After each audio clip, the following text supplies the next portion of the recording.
Tadi saya bicara dengan Pak Presiden, yang dua hal tidak akan saya sampaikan karena menyangkut daerah lain.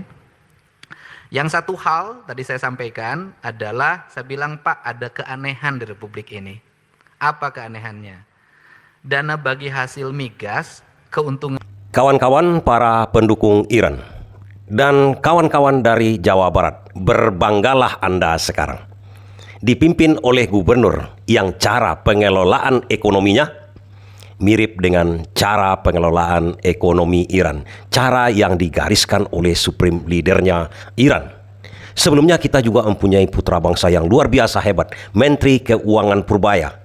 Saya lihat cara-cara pengelolaan ekonominya juga hampir mirip dengan cara pengelolaan ekonomi Iran. Apakah saya lontong pecal? Tidak, kawan-kawan.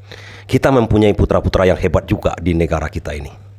Tapi yang akan kita lihat di sini, apa sih kemiripan cara berpikir ekonominya? Kang Deddy Mulyadi yang ganteng, tambah lama tambah ganteng ini. Kenapa dia tambah ganteng? Karena dicintai oleh rakyat Jawa Barat. Dan dia juga mencintai rakyat Jawa Barat. Itu mirip dengan supreme leadernya Iran, kan? Kemudian apa bedanya dengan Menteri Keuangan Purbaya yang selalu membongkar borok-borok para bancingan koruptor di negara kita ini? Nah, saya akan bagikan videonya. Tapi jangan bosan ya, agak panjang sedikit. Ini luar biasa, kawan-kawan. Makanya saya katakan orang-orang Jawa Barat, kalulah gubernur-gubernur di seluruh Indonesia ini seperti cara berpikir ekonominya seperti Kang Deddy Mulyadi ini, luar biasa. Makmur provinsi-provinsi, apalagi sempat dia menjadi presiden. Luar biasa ini, kawan-kawan. Kawan-kawan makmur. Percayalah sama saya, begitu dia diangkat menjadi presiden hari ini, besok pagi kita sudah dihadapkan ke masa depan yang cerah. Saya tidak mengecilkan Prabowo, kawan-kawan, tidak. Tapi ternyata Prabowo selama 2 tahun ini bingung kita. 10 tambah 6, 17. Dia sepertinya agak kurang pandai berhitung. Dan Deddy Mulyadi ini pandai berhitung. Kenapa berhitung? Nah, ini video yang akan saya kutipkan kepada kawan-kawan. Cuma dia bukan presiden, sehingga rakyat Jawa Barat sekarang yang senang. Itu yang akan kita lihat. Dan bagaimana bedanya dengan Purbaya. Purbaya ini luar biasa. Itu video-video akan saya kutipkan kepada kawan-kawan. Luar biasa ini dia. Meluruskan cara berpikir ekonomi, cara mengelola ekonomi ini. Tapi Kang Deddy Mulyadi itu di atas itu lagi. Di atas itu. Begitu dia bongkar, dia ambil aksi langsung. Apa sebenarnya? Nih. Tadi saya bicara dengan Pak Presiden, yang dua hal tidak akan saya sampaikan karena menyangkut daerah lain. Yang satu hal tadi saya sampaikan adalah, saya bilang, Pak, ada keanehan di Republik ini. Apa keanehannya? Dana bagi hasil migas, keuntungan dari PT Pertamina. Oh, rupanya itu video yang saya cuplikan pertama tadi, kan, supaya lebih mantap dimasuk ke kepala kita. Saya ulangi lagi, kenapa? Ada di situ katanya, dana bagi hasil migas dari Pertamina. Jadi kawan-kawan, setiap ada usaha Pertamina, apapun itu, apakah kilang, pengeboran, macam-macam itu di situ, kan itu BUMN Pertamina atau juga PLN. Itu kalau dia beruntung, Pertamina itu kan beruntung terus di Indonesia itu, yang di daerah itu, dia harus ada bagi hasil ke daerah tersebut, seperti di Jawa Barat. Apalagi daerah-daerah yang kaya, Kalimantan Barat, misal Kalimantan Timur, daerah Kalimantan, Irian, ada Freeport situ, kemudian di Aceh, kemudian di Riau, itu kan besar itu pengeboran minyak sama gas. Itu dana bagi hasilnya ada untuk daerah. Itu dulu kuncinya satu, kawan-kawan. Kuncinya itu dimainkan. Nah, ini ceritanya. Jadi balik kita dulu sedikit. Kenapa supreme leadernya Iran itu dicintai rakyatnya? Karena supreme leadernya mencintai rakyatnya. Oke. Deddy Mulyadi, kalau kita lihat, dia sangat mencintai rakyat yang dipimpinnya. Dulu di Purwakarta, bagaimana rakyat itu betul-betul curhatlah kepada dia, dibantunya semuanya. Bukan seperti gubernur dia, kan? Bukan seperti bupati dia. Seperti bapaknya orang-orang Purwakarta pada waktu itu. Dan sekarang bapaknya orang Jawa Barat. Coba bayangkan kalau dia adalah bapaknya orang Indonesia yang mencintai rakyat Indonesia. Jelas-jelas yang disejahterakannya adalah rakyat secara keseluruhan. Dia jadi gubernur, dia jadi bupati. Kalau kita lihat, saya hanya melihat rekam jejaknya dari digitalnya. Dia sangat mencintai rakyatnya. Apapun yang merugikan dari segi ekonomi rakyat Jawa Barat itu dihantamnya. Kemudian apa bedanya? Saya akan mengatakan sama dengan Purbaya, mirip juga dengan Purbaya, membongkar borok-borok di negeri ini. Ini mirip dengan Deddy Mulyadi. Kemudian borok-borok apa? Kalau sempat Deddy Mulyadi ini menjadi presiden, apa yang akan dilakukan dia? Kalau Purbaya misalnya sekarang ini, kita lihat contoh-contohnya. Udah hampir semua borok petinggi di negeri ini dibongkar oleh Purbaya. Orang sudah tahu semua. Sudah semuanya dibongkarnya. Coba perhatikan kawan-kawan. Saya uraikan di belakang. Apa yang mirip dengan Deddy Mulyadi? Purbaya ini khususnya kalau dengan Supreme Leadernya di Iran itu yang diutamakan pemasukan itu kan untuk negara. Kesejahteraan itu untuk negara. Kalau di kita, kalau di Jawa Barat saya lihat Deddy Mulyadi ini semampu dia diusahakan dia. Tapi kalau di negara kita, Mas Bowo misalnya, aduh mikir-mikir saya kurang sama lah, tidak sama lah dengan Iran kalau saya katakan. Tapi kalau yang kita urus sekarang kan mirip dengan Supreme Leader Iran tadi, mencintai rakyat dan dicintai rakyat. Kemudian sumber-sumber ekonomi itu coba bayangkan. Deddy Mulyadi sangat care, sangat perhatian dengan sumber-sumber kekayaan di Jawa Barat. Itu harus untuk rakyat Jawa Barat. Gimana ceritanya? Kemudian perbedaan, saya mengatakan kok Purbaya sepertinya hanya membongkar-bongkar saja. Seperti omon-omon saja. Padahal udah semua dibongkar oleh Purbaya kan? Saya akan bagikan videonya ini kepada kawan-kawan yang dibongkar borok-borok yang prinsip oleh Purbaya. Coba bayangkan kalau sempat Deddy Mulyadi menjadi presiden. Borok-borok apa dia bongkar oleh Purbaya? Ini mengerikan kawan-kawan. Coba kita lihat ini. Tapi di akhir nanti saya terangkan kepada kawan-kawan. Apa yang dikatakan Deddy Mulyadi video berikutnya itu. Itu kan saya potong tadi itu sedikit. Supaya ada penasaran kawan-kawan dan mengetahui. Borok yang ada di negeri ini. Kalau sempat Deddy Mulyadi dari kutipan videonya berikutnya yang akan saya sambungkan di situ itu. Nampak nanti. Udah pasti yang saya katakan tadi. Deddy Mulyadi akan memberikan harapan yang sangat besar kepada kita. Bahkan jangan-jangan setelah menonton konten ini, kawan-kawan jangan pula demo kepada Prabowo yang menyuruh Deddy Mulyadi jadi presiden. Begitu kan? Kalau memang mau demo, demolah ke sana. Minta Deddy Mulyadi ini menjadi menteri koordinator perekonomian. Coba kita lihat dulu. Bagaimana dasarnya Purbaya membongkar borok-borok petinggi negeri ini. Banjingan sebenarnya mereka. Ini memang luar biasa nekat ini. Menkyu kita yang baru ini. Nekat kawan-kawan. Mungkin dia tidak takut mati lagi. Urat nyali apa namanya ini, urat takutnya itu udah putus kayaknya. Hanya ada 2 orang yang berani men-spill, yang masih hidup, yang men-spill ini. Satu adalah Purbaya di waktu rapat kerja dengan DPR, satu lagi Sudirman Said. 2 lagi sudah almarhum sekarang nih, Faisal Basri dan Rizal Ramli. Ini mengerikan kawan-kawan. Kalau kawan-kawan tahu ini merinding kita. Ini bukan korupsi abal-abal seperti korupsi Pertamina kemarin itu 1.000 triliun katanya. Belum ada apa-apanya kawan-kawan. Dan ini menyangkut petinggi-petinggi negara kita ini. Kalau kawan-kawan bertanya apakah menteri saja atau kepala-kepala badan misalnya kejaksaan, kepolisian, tidak. Ini menyangkut orang nomor 1 di Indonesia. Sebelum Prabowo. Jangan-jangan Prabowo sekarang tak tahu masalah ini. Mungkin sekedar mendengar infonya tapi yang clearnya tidak tahu dia. Purbaya mengetahui ini. Purbaya menyadari hal ini. Purbaya mempelajari hal ini dan mengalami. Dan kalau ini bisa di-stop oleh Purbaya, di-stop saja sekarang ini, dapat Anda bayangkan, bisa-bisa pendidikan anak-anak kita ini gratis dari SD sampai universitas. Coba bayangkan. Atau disekolahkan ke luar negeri pun, bisa-bisa gratis nantinya. Dan bisa-bisa kita tidak berhutang. Ini brutal sekali nih. Tidak perlu kita berhutang lagi. Ini brutal sekali kawan-kawan. Di mana subsidi ini dipergunakan, diambil mereka. Para banjingan-banjingan koruptor tengik di negara kita ini yang bisa-bisa menyangkut orang nomor 1 di negara kita ini. Ini bukan main-main. Makanya Purbaya di waktu rapat kerja di DPR itu men-spill saja di balik kata-katanya. Malah kilang dibakar katanya. Over capacity apa? Oh tunggu, kawan-kawan pasti bertanya-tanya. Kan pada waktu itu juga Purbaya men-spill. Men-spill apa?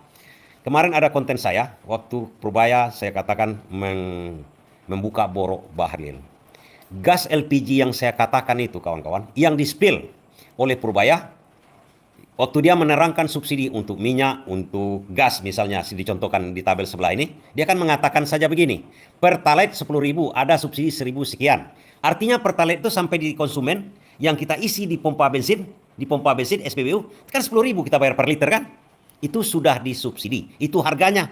Oke, kalau kita beli di pengecer, itu kan nambah lagi entah 11.000, 12.000 seliter. Kan itu biasanya. Dan dia membongkar boroknya Bahlilnya dengan gas melon kan. Gas melon itu seharusnya kan sampai di konsumen. Di pangkalan-pangkalan itu mana? Yang dekat rumah kita itu kan ada pangkalan LPG katanya kan. Kalau sudah di kedai-kedai, nanti baru harganya naik. Harga di pangkalan itulah yang saya katakan 12.750. Itu yang di-spill oleh Purbaya. Itu menyangkut ke Bahlil, Menteri ESDM. Kalau di pengecer, barangkali saja seharusnya kalau itu dilepaskan di pangkalan, 12.750 dilepaskan pangkalan, udah dapat untung itu pangkalan, udah dapat untung grosirnya, udah dapat untung ke atas. Karena di subsidi negara 30.000, itu yang saya katakan. Namun banyak di sini yang salah persepsi. Dibilangnya 18.000 itu memang di pangkalan. Justru di pangkalan itu yang jadi masalah. Seharusnya di pangkalan itu 12.750. Sekarang dijual di 18.000 rata-rata di pangkalan. Itu resmi. Siapa yang membuat resmi itu? Siapa yang membuat harga antara 18 dengan 12.750 itu? Itu yang harus dicurigai. Siapa lagi? Kalau tidak pembuat keputusan. Karena orang pangkalan mengatakan ini harga resmi dari pemerintah. Padahal harga sebenarnya dalam APBN 12.750. Artinya korupsi subsidi di sini.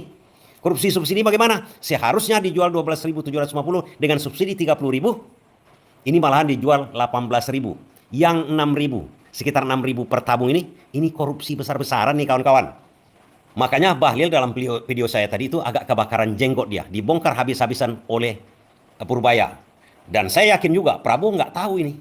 Atau sudah dikatakan oleh Purbaya. Selama ini mungkin Prabowo tidak tahu bahwa ada harga gas LPG yang seharusnya setahunya Prabowo, setahunya Presiden, setahunya Kemenkyu. Sampai di konsumen, kalau konsumen beli pakai KTP ke pangkalan, harus 12.750, tak peduli di mana saja kawan-kawan. Mau di Merauke, mau di Sabang, mau di Sumatera Barat, mau di Jakarta, di mana saja harusnya 12.750. Sama dengan harga Pertalite yang 10.000 di mana-mana. Ini sekarang dibuat aturan. Siapa yang membuat aturan sampai 18.000 itu? Itu yang saya masalahkan kawan-kawan. Ini sebenarnya harus masuk KPK, harus masuk kejaksaan. Kecuali mereka kena, ini masalah kita kan. Ini terjadi berapa puluh tahun? Sejak kapan itu? Sejak 10 tahun yang lalu. Sejak 10 tahun yang lalu, berapa juta satu hari tabung LPG itu dilempar ke pasaran. Kalikan sendiri. Ini sudah korupsi besar-besaran. Apalagi yang akan saya terangkan nanti ini. Ini korupsinya, aduh, merinding saya kawan-kawan. Bahkan, saya sependapat dengan Purbaya ini. Nampaknya Purbaya hanya ingin menstop. Jangan lakukan lagi. Sepertinya begitu saja. Bahkan mungkin Prabowo juga mengatakan begitu. Stop saja lagi. Jangan buat lagi ini ke depannya. Ini menyangkut ada orang yang lari ke luar negeri sekarang kan? Ya, Riza Khalid. Itulah yang bercokol selama ini. Inilah yang membuat kita miskin. Inilah yang membuat kita ini berhutang ke luar negeri. Inilah yang membuat sekolah kita ini tidak bisa gratis untuk anak-anak kita. Dia bekerja sama dengan elit-elit kita, kawan-kawan elit-elit kita. Tidak bisa lagi kita sembunyikan. Sudirman Said sudah men-spillnya dulu. Bahkan setelah Sudirman Said membubarkan Petral yang ada kaitannya juga dengan Riza Khalid ini, Sudirman Said malahan kena marah oleh mantan presiden. Sudirman Said ini diangkat oleh Jokowi pada waktu periode pertama Jokowi. Diangkat oleh Jokowi menjadi Menteri ESDM seperti Bahlil sekarang nih. Dia bubarkan Petral. Nanti saya terangkan secara sederhana kepada kawan-kawan bagaimana korupsi masifnya ini. Sangat gampang. Bahkan mungkin elit yang di atas itu tahu ini korupsinya sudah seperti ini, masif. Tapi mereka mendapatkan bagian, inilah makanya ini tetap dilanggengkan. Kemudian kita akan melihat nanti, kenapa dia bisa langgeng selama itu. Berpuluh-puluh tahun, mulai dari SBY. Saya kontra-kontra mengatakan dari SBY. Karena begitu Petral itu dibubarkan oleh Sudirman Said pada waktu kabinetnya Jokowi, sebelumnya kan SBY yang jadi presiden. Sudirman Said kena marah oleh SBY. Lah, lucu kan? Mantan presiden memarahi menterinya Jokowi, Sudirman Said. Dan berakhir memang Sudirman Said akhirnya dipecat juga. Sama dengan Anies Baswedan. Sang pemicu kemarahan SBY, Menteri SDM Sudirman Said menjelaskan dorongan membubarkan Petral sudah diinisiasi sejak ia belum menjabat menjadi menteri. Ya, ia juga menambahkan saat itu pimpinan tertinggi yaitu SBY mengetahui perihal permintaan pembubaran Petral tersebut. Berkaitan dengan Petral dan sebagainya, saya kira tidak ada keputusan besar, penting yang tidak melibatkan pimpinan tertinggi negara. Begitupun pada waktu saya memutuskan atau mendorong keputusan pembubaran Petral. Jadi itu kira-kira tanggapan saya dan mohon tidak diperpanjang karena sebetulnya yang kita lakukan semata-mata menata hal-hal yang sudah waktunya sudah lama sebetulnya ditata. Dan itu tidak hanya Petral. Soal eksplorasi, soal SKK migas, soal bagaimana alokasi gas, itu semuanya sedang ditata dan itu adalah hal yang seharusnya sudah lama harus ditata. Jadi itu saja ya. Oke, kita sudah membahas apa keuntungannya kepada kita kan? Nah, kita tengok dulu konstruksi dari permainan ini semua. Nanti kawan-kawan akan ketemu kenapa Petral yang saya katakan ini termasuk dalam hal itu. Kita dengarkan dulu apa yang dikatakan Purbaya pada waktu raker. Dia katakan, kita meminta Pertamina untuk bangun kilang katanya kan. Kata Pertamina, dia sudah over capacity. Tapi malahan alih-alih kilang itu dibakar. Kenapa dibakar? Di sini sebenarnya spillnya dari Menkeu Purbaya. Makanya dia marah sekali kepada Pertamina. Pertamina yang di bawah Danantara saat ini. Coba kita dengarkan dulu. Bapak kalau ibu-ibu ketemu Danantara lagi, minta Pertamina bangun kilang baru. Saya pernah, waktu saya di Maritim, saya pernah tekan mereka tahun 2018 untuk bangun kilang. Mereka janji mereka akan bangun 7 kilang baru dalam waktu 5 tahun. Sampai sekarang kan nggak ada satupun. Jadi Bapak tolong kontrol mereka juga. Dari saya kontrol, dari Bapak-Bapak juga kontrol. Karena kita rugi besar. Karena kita impor dari mana? Dari Singapura. Minyak, produk minyaknya. Pabrik pupuk juga. Jadi pada dasarnya kalau gitu sekarang saya bukan juru bayar saja. Saya akan masuk. Saya akan lihat mereka jalankan apa enggak proyek-proyek yang diusulkan. Kalau enggak kita potong uangnya juga, Pak. Saya kan pengawas, saya ganti aja dirutnya. Artinya timbal balik. Jadi ini saya pikir masukan yang bagus sekali dari DPR. Gimana caranya kita memproduksi, tadi Pak Khairul Imam juga memperbaiki alat-alat produksi, termasuk menyediakan alat produksi yang baru yang selama ini kita gagal membangun. Jadi kilang itu bukan kita nggak bisa bikin atau kita nggak bisa bikin proyeknya, cuman Pertaminanya males-malesan aja. Saya pernah kasih ke mereka biar aja karena mereka jelek-jelekin saya kemarin kan.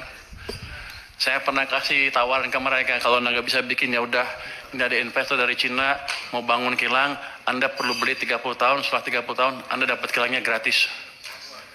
Pertamina bilang kami keberatan dengan usul tersebut karena kami sudah over capacity. Waktu itu saya kaget, over capacity apa?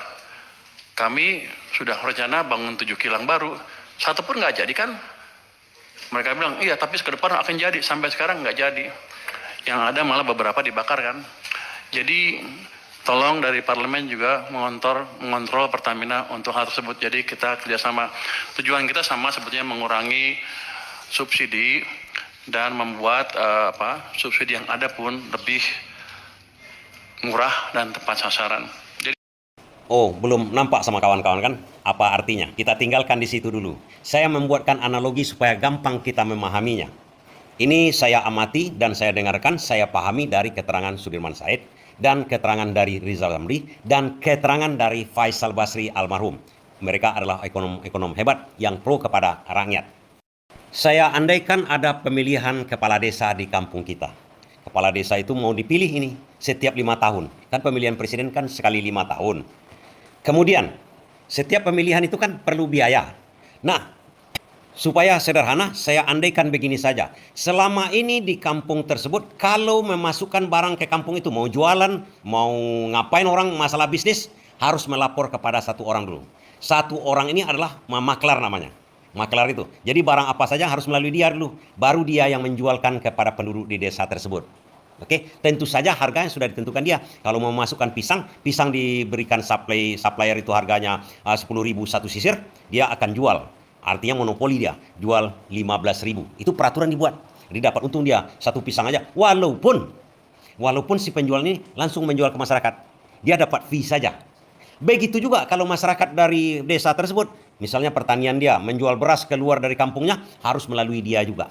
Harus melalui dia. Jadi 1 kilo beras itu misalnya 10.000. Nah, dia tetapkan, boleh jual keluar. Dia akan dapat fee juga 5.000. Jadi modal penduduk desa ini nambah 5.000. Dia harus jual di sana 15.000. Artinya lalu lintas dari masuk keluar barang melalui desa tersebut harus melalui dia. Kenapa itu bisa terjadi? Karena kepala desanya membuat peraturan seperti itu. Tentu patuh nih penduduk desa tersebut. Dan berganti kepala desa masih tetap dia. Aturan itu tetap dia yang jadi maklarnya di situ untuk seluruh barang. Berganti pimpinan, satu pimpinan ke pimpinan kedua 5 tahun sekali dipilih, masih tetap dia. Berpuluh tahun dari misal si A kemudian pindah ke si B 2 periode, pindah ke si C 2 periode. Dia tetap seperti itu peraturannya. Ini kan aneh. Kenapa bisa begitu? Nah, dari ilustrasi ini ada satu trik dia sebenarnya kawan-kawan. Setiap pemilihan kepala desa itu kan ada perlu biaya tuh kampanye. Kampanye dia siram semua. Oh, pertanyaan kawan-kawan kan begini. Kalau yang menang bukan calon dia, tentu saja besok peraturan itu kan dirubah lagi. Bukan dia yang duduk di situ. Jangan salah kawan-kawan. Karena sudah super kayanya dia, dari hasil komisinya itu, agennya itu, dia siram semua. Mau berapa calon kepala desa di situ? 2, 3, dia siram semua. Kasih semua. Itu melalui trik-trik tertentu lah ya kan. Dia di belakang layar dia siram sini, siram sini, siram sini. Mau 10, mau 5, boleh minta biaya kepada dia. Siapapun yang menang nanti, aturan dia tetap akan berlaku. Kepada dia tetap aturan keluar masuk barang itu melalui dia. Di negara kita itu terjadi seperti itu. Siapapun presidennya, siapapun orangnya, yang jadi presiden, itu contohnya SBY memarahi Sudirman Said karena dia membubarkan Petral. Mau Jokowi sesudah itu, dan saya curiga sejak kita reformasi, kawan ini sudah bercokol dengan cara politiknya seperti itu. Mau calon presiden dulu 5 orang, dia siram semua. Mau presidennya 2 orang, Jokowi lawan Prabowo, bisa jadi waktu itu disiramnya kan. Pada waktu itu kan Prabowo kalah. SBY melawan Megawati, melawan Sianu disiramnya semua. Makanya tetap bercokol dia. Petral itu dibubarkan, muncul yang baru, dia lagi di situ. Siapa dia itu? Riza Khalid. Cuma satu-satu yang tidak bisa dikadali dia, itu Prabowo sekarang kan terpaksa mengungsi ke luar negeri kawan ini. Kan ke luar negeri sekarang. Oke, kawan-kawan sudah tahu. Berarti satu-satunya presiden yang tak bisa dikadali, ditipu dia, hanya Prabowo kan. Karena Prabowo yang berani mengusir dia. Dia boleh katakan mengusir dia lah. Karena kalau ditahan orang-orang seperti ini percuma juga. Ya harus kita sadari, berdasarkan ilustrasi saya tadi, Prabowo sudah berapa kali maju menjadi presiden kan. Mungkin dia tidak tahu dana ini dari mana. Ya wajar saja dia tidak tahu. Dia terima saja kan. Rupanya dari sini. Makanya memang sebenarnya hal yang gampang kan menangkap koruptor di negara kita. Ini dibiarkan lari dia baru DPO. Ya itu apa boleh buat lah. Itu terpaksa mungkin dilakukan oleh Prabowo. Kalau saya pribadi saya maklum di situ. Karena Prabowo sudah sempat mungkin ya. Itu yang saya ilustrasikan tadi itu terjadi di dunia nyata. Kenapa? Karena Sudirman Said kontan-kontan menyatakan dia setelah membubarkan Petral itu dia langsung dipecat oleh SBY. Kawan-kawan bagaimana ceritanya sebenarnya konstruksi perkaranya. Baik, saya jelaskan dengan sangat sederhana lagi kawan-kawan. Atau apakah yang kemarin itu 1.000 triliun itu kasusnya? Seperti itukah? Tidak. Yang kemarin itu pengoplosan namanya. Tapi masih berkaitan dengan itu. Karena anaknya Riza Khalid itu kan ditangkap di sini. Ditangkap. Tapi berkaitan. Oh dioplos begitu kan. Masuk BBM dari luar. Karena dia yang mengimpor. Karena dia mendapat aturan. Dia mendapatkan kuota namanya. Ini berkaitan dengan kuota haji juga kan. Monopoli dia di situ. Kemudian sudahlah ini monopoli dapat dia. Harganya di situ. Kan itu tidak diungkit oleh kejaksaan. Bukan masalah peraturan dia menjadi agen itu. Dia menjadi agen tadi itu seperti contoh di desa tadi itu. Untuk minyak, dialah itu orangnya. Jadi minyak dari Indonesia. Kalau di Indonesia mau mengekspor minyak mentah kita Indonesia ini kan banyak ekspor. Melalui dia juga. Dia juga. Walaupun nanti perusahaan ini A, B, C dibuat mengalokasi segala macam. Tapi tetap dia. Karena Sudirman Said mengatakan. Tetap dia juga. Kemudian mengimpor dari luar. Mau dari Arab kita mengimpor. Dari Cina, dari Rusia. Harus melalui dia juga. Walaupun perusahaan-perusahaan negara di situ itu, Petral itu kan kepunyaan Pertamina itu, tapi dia join lagi dengan orang ini. Itu yang dikatakan oleh Prabowo mafia itu. Saya tidak takut dengan mafia. Itu yang dikatakan Prabowo pada waktu dia masalah setelah kerusuhan kan. Inilah sebenarnya yang dikatakan oleh Prabowo. Inilah yang merusak kita selama ini. Yang 1.000 triliun itu hanya mengoplos sesudahlah dia dapatkan jatah karena mendapatkan kuota itu kan legal. Legalnya legal busuk. Mana ada ceritanya di suatu desa harus melalui orang itu, keluar dari desa itu barang-barang harus melalui dia. Begitu juga, mana ada ceritanya. Harus melalui dia mengimpor minyak, kemudian melalui dia mengekspor minyak. Tidak ada. Seharusnya Pertamina langsung ke negara-negara bersangkutan. Indonesia dengan Arab, Indonesia dengan Rusia. Itu yang dipermasalahkan dari dulu oleh Rizal Ramli, oleh Faisal Basri, oleh Sudirman Said. Tidak perlu melalui perusahaan makelar di Singapura. Walaupun itu katanya Pertamina. Dibuat perusahaan Pertamina, perusahaan perdagangan itu tidak perlu. Kita bisa berdagang kok. Sedangkan pribadi boleh membeli minyak ke luar negeri. Asal ada duit kan. Kenapa harus melalui ini? Itu masalahnya. Di situ sudah sebenarnya Rizal Ramli dan Faisal Basri sudah mendeteksi. Ini permainan tingkat tinggi, tingkat elit. Dan ini yang saya katakan. Kalau berurusan dengan orang yang super kaya.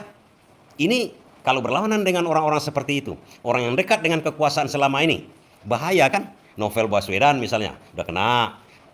Dan banyak lagi. sekian ribu triliun duitnya, gampang saja dia memberikan kepada orang tertentu, sedangkan untuk membunuh seorang penjabat bank sudah sekian puluh juta cuma hilang nyawa kepala cabang bank kan di cabang Bank Himbara, salah satu bank Himbara. Apalagi dia duitnya ribuan triliun, 1 triliun dibuang dia, selesai barang ini. Makanya saya katakan Purbaya ini nekat. Artinya korupsi di sini ini kawan-kawan, kalau ngoplos itu ilegal. Nggak boleh Pertalite dikatakan Pertama dan lain-lain. Itu ilegal karena tidak ada aturannya. Ini dilegalkan. Maling duit negara dilegalkan. Siapa yang melegalkan? Siapa yang membuat aturannya? Yang membuat aturannya pemerintah. Siapa rezim pada waktu itu? Kita berbicara sekarang rezim ini yang membuat peraturan yang mengharuskan orang itu atau negara sekalipun kalau mengimpor minyak melalui dia. Tentu saja sudah dibuatnya kalkulasinya. Saya mengeluarkan sekian pada waktu kampanye. Saya mengeluarkan untuk ini untuk kampanye nanti atau untuk pemilihan. Untuk pemilihan berikutnya saya perhitungkan lagi. Berapa untuk saya, berapa kita bagi-bagi. Kita bagi-bagi. Makanya dia tidak tersentuh. Untouchable kawan ini. Sedangkan Prabowo saja tidak mau menangkapnya kan. Ini si Purbaya malahan men-spill ini. Dan Purbaya kan mengatakan tak ada kilang baru yang dibuat. Apa artinya di situ? Malahan kilang yang ada dibakar. Kan itu yang dikatakan oleh Purbaya. Artinya di sini ada keterlibatan dari Pertamina atau orang-orang yang mempunyai kepentingan di Pertamina. Kenapa begitu? Peraturan itu dibuat, impor minyak itu kan dibuat melalui maklar, kan begitu ceritanya ini. Itu karena ada kebutuhan minyak kita ini di dalam negeri ini, minyak jadi, Pertalite, Pertamax yang besar. Jadi minyak yang sudah jadi, bukan minyak mentah ini, diimpor melalui maklar ini tadi. Oke, di situ kawan-kawan. Jadi kalau sempatlah kilang baru ini dibuat banyak, sehingga mencukupi untuk dalam negeri minyak jadinya hasil kilang ini. Di mana untuk mencukupi kebutuhan kilang tersebut adalah impor minyak mentah. Impor minyak mentah tidak melalui maklar. Kawan-kawan ngerti? Jadi kalau tidak melalui maklar, impor minyak mentah ini jelas kurang pemasukan maklar ini. Agen yang sudah menyumbang tadi, mensum tadi, yang sudah mendanai kampanye-kampanye kepala desa ini, kan tidak masuk uang melalui itu lagi. Jadi bagaimana caranya? Dihambatlah pembuatan kilang ini. Kalau kilang itu sudah jadi, impor minyak yang mentah lagi, atau minyak dalam negeri sudah mencukupi, diolah itu aja lagi, menjadikan minyak Pertalite, menjadikan Pertamax. Tidak perlu impor lagi minyak jadi. Minyak yang sudah jadi, minyak yang Pertalite itu, yang dioplos tadi itu, tidak perlu lagi. Niat Purbaya memutus rantai rente itu namanya. Kalau minyak mentah yang ada di produksi dalam negeri, diolah saja di situ, jadi minyak jadi. Tidak dapat cuan nih barang ini lagi. Makanya oknum-oknum tertentu di Pertamina, pengambil keputusan barangkali, tidak mau membangun kilang. Dibakarlah kilang yang ada, agar kebutuhan untuk minyak yang sudah jadi ini bertambah banyak cuannya. Karena produksi minyak jadi dari Pertamina itu tambah sedikit. Kalau bisa seluruhnya dibakar kilang Pertamina itu. Sehingga impor semua minyak itu, Pertalite diimpor, Pertamax diimpor, semua diimpor. Minyak mentah produksi Indonesia diekspor ke luar negeri. Dapat cuan dia, ekspornya dapat dari minyak mentah. Impor ke dalam negeri, dapat lagi cuan. Wah, luar biasa, makanya dihambat. Itu yang di-spill oleh Purbaya dengan kata-kata kilang yang ada aja dibakar. Kata-kata malas dari Purbaya ini kita ganti saja di sini. Memang tak mau dibangun, karena cuannya kan mereka akan hilang. 1 Oktober 2025, malam. Ini kedua kalinya kilang minyak itu mengalami kebakaran. Kebakaran pertama terjadi di Kilang Dumai pada Sabtu, 1 April 2023, lalu yang menyebabkan 9 pekerja terluka. Pagi ini kebakaran di Kilang Dumai sudah bisa diatasi. Meski penyebab kebakaran belum diketahui. Hari sebelumnya, Menteri Keuangan, Menkeu, Purbaya Yudisadewa menyindir PT Pertamina, Persero, yang dianggapnya bermalas-malasan membangun kilang minyak baru. Jadi kilang itu bukan kita nggak bisa bikin atau kita nggak bisa bikin proyeknya.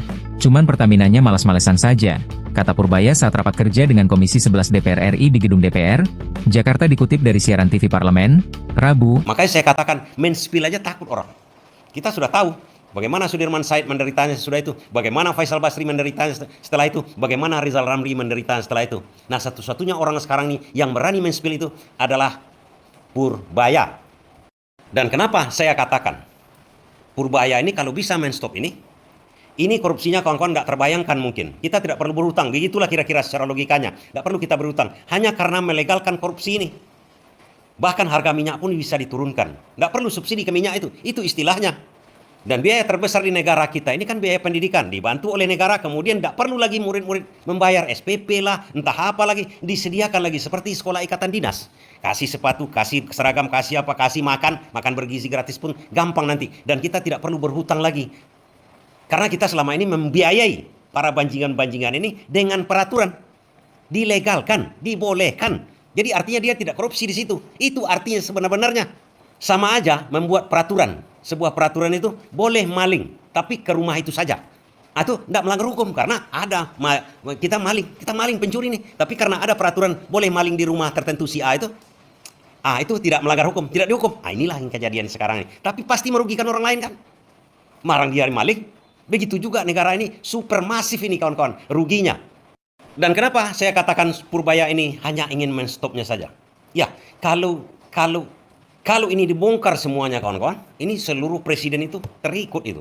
Seluruh anggota DPR itu terikut. Seluruh aparat keamanan itu terikut. Karena orang ini, mafia seperti ini, dia siram kemana-mana seperti hujan.